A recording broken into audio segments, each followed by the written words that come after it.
In today's video, I'm going to teach you how to create custom size on Canva. If you've ever needed a design that doesn't fit Canva's presets, maybe a website banner, a print flyer, or a square thumbnail, custom sizing is exactly what you want. I'll walk you through it slowly and clearly so you can follow along the first time. Start by opening Canva. You can do this on a web browser or in the mobile app. Once you're in, look toward the top right corner for the purple button that says Create a Design. That button is your starting point for every new project. Go ahead and click it. A drop-down will appear with popular presets, but for a design with your exact measurements, you'll want the option labeled Custom Size. Select that. Now you'll see fields to enter the width and height. This is where you type the precise dimensions you need. For example, if you're creating a square social post, you might enter 1000 for width and 1000 for height.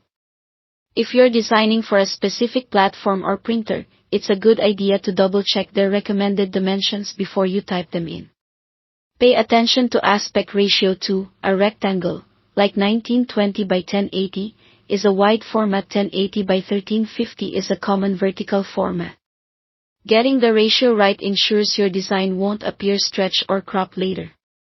Next, choose your units using the drop-down beside the dimension fields. Pixels, or px, are ideal for anything that will live on screen: social media, web graphics, and presentations. Inches, millimeters, and centimeters are best for print projects like posters, flyers, or business cards. If you're preparing something for print, matching the units your printer uses can help you avoid scaling issues.